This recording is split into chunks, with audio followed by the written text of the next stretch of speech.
நமக்கு அந்த தருணத்தை கொடுத்திருக்கின்றார். 2000 ஆண்டுகளுக்கு முன்பாக எழுதப்பட்ட வேத வசனங்கள் இன்றைக்கு உலகத்தில் எப்படி நிறைவேறிக் கொண்டிருக்கிறது என்பது நம்ம அனைவருக்கும் தெரிந்த காரியம் இல்லையா? ஒரு உதாரணம் சொல்ல பார்க்கலாம்.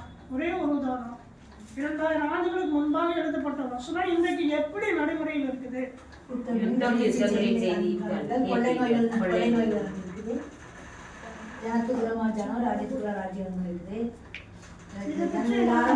எல்லோருமே நம்ம செய்தியில பார்த்திருக்கிறோம்.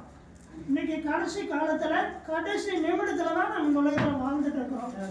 இந்த கடைசி நாட்களிலே நாம் எப்படி ஜீவிக்க வேண்டும் என்பதை குறித்து ஆண்டவர் 2 வசனங்களை நான் ஜெபித்துக் கொண்டிருந்த வேளையிலே எனக்கு வெளிப்படுகிறார். அந்த வசனம் மார்க்கு 1:15.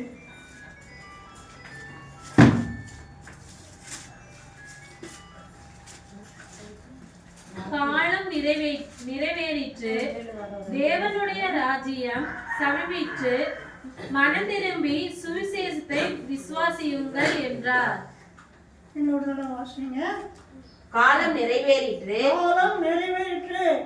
தேவனுடைய ராஜ்யம் சமீபமாயிற்று, மனம் திரும்பி சுவிசேஷத்தை விசுவாசியுங்கள் என்றார். அருமையான வார்த்தை நமக்கு கொடுத்திருக்கிறார். இந்த கடைசி நாளில இந்த வசனத்தையும் நம்மையும் ஒப்பிட்டு பார்க்கும் பொழுது இன்றைக்கு நமக்கும் அந்த வசனத்துக்கு சம்மந்தமே இல்லாம இன்றைக்கு வரையிலும் நான் வாழ்ந்து கொண்டிருக்கோம் இல்லையா? ஆண்டவர் இந்த நாளிலே அருமையான வார்த்தையை நமக்கு கொடுத்திருக்கிறார். நாம வாசிப்பதோடு விட்டுவிடக் கூடாது. வாசிக்கும் பொழுது 4 காரியங்கள் நடைபெற வேண்டும். கண்களால பார்க்கணும், சத்தமிட்டு வாயால வாசிக்கணும், அந்த வசனத்தை காது கேட்கணும், அந்த வசனத்தை நம்முடைய இருதயத்துல பதித்து வைத்துக் கொள்ளணும். அதுக்கப்புறம் என்ன செய்யணும்? ஜீவியனால் முழுவதும் அந்த வார்த்தைகளுக்கு கீழ்ப்படிந்து நடக்கணும். இந்த 5 காரியங்களும் நம்ம வேதத்தை வாசிக்கும் பொழுது நடக்கணும். நம்முடைய நடைமுறையில் அப்படி இருக்கிறதா? இல்லை, ஏதோ கடமைக்காக வாசிக்கணும். இந்த முறைப்படி நம்ம வாசிக்கணும். அப்பதான் அது நம்முடைய ஆத்மாவுக்கு பிரயோஜனமா இருக்கும். ஆண்டோடைய சமூகத்துக்கு நாம் செல்லவும் முடியும். இன்றைக்கு உலகத்துல பார்க்கும் பொழுது எல்லா சம்பவங்களும் நிறைவேறிவிட்டது. கடைசி நாட்களிலே மாமிசமான யாவர் மேலும் என் ஆவி ஊற்றுவேன் என்ற வேத வசனம் கடந்த 2 ஆண்டுகளாக நடந்து கொண்டிருக்கிறது. அதை நாம் அறிவோம். இன்றைக்கு உலகம் முழுவதும் 168 நாடுகளுக்கும் இன்றைக்கு செய்திகள் ஒளிபரப்பப்பட்டுக் கொண்டிருக்கிறது. ஏராளமான ஊழியக்காரர்கள், லட்சக்கணக்கான ஊழியக்காரர்கள் உபவாசித்து ஜெபித்துக் கொண்டிருக்கிறார்கள். இன்றைக்கு உலகத்தில் இருக்கிற அத்தனை சபைகளும் ஒருங்கிணைந்து ஒரு தாயின் பிள்ளைகளை போல கருத்து வேறுபாடு இல்லாமல் ஜெபித்துக் கொண்டிருக்கிறார்கள். இதெல்லாம் ஆண்டவருடைய வருகைக்கு அறிகுறி. அதோடு மாத்திரமல்ல, இஸ்ரேல் தேசத்திலே யுத்தம் நடந்து கொண்டிருக்கிறது. ஏன் இந்த யுத்தம் நடக்கிறது? இஸ்ரேல் தேசத்தில்தான் ஆண்டவர் 1000 அரசாட்சி செய்ய போகிறார். அந்த இடத்திலே கட்டடம் கட்ட முடியாமல் பாலஸ்தீன மக்கள் அந்த இடம் தங்களுக்கென்று யுத்தம் செய்து கொண்டிருக்கின்றார்கள். ஏராளமான உயிர் சேதங்கள், ரத்த வெள்ளம் அங்கு ஓடிக்கொண்டிருக்கிறது.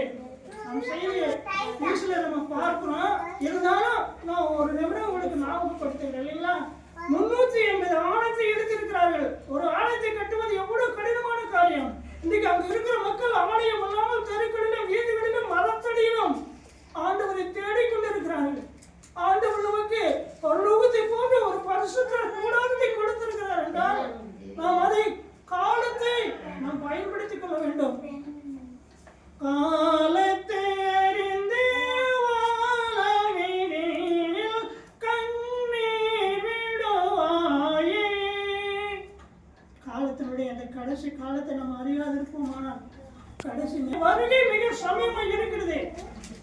அதை விட 2 காரியங்கள் அங்கு நடைபெற்றுக் கொண்டிருக்கிறேன். ஆண்டவரை வெளிப்படுத்திக்க நான் ஜெபிக்கும் பொழுதெல்லாம் ஆண்டவருடைய ஆணைகள் அளிக்கப்பட்ட திருப்பாத ஒளியும் மழையில இறங்கியவுடன் ஆண்டவருடைய ரகசிய வருகை இருக்கிறது என்று வேதத்தில் நாம் வாசிக்கிறோம்.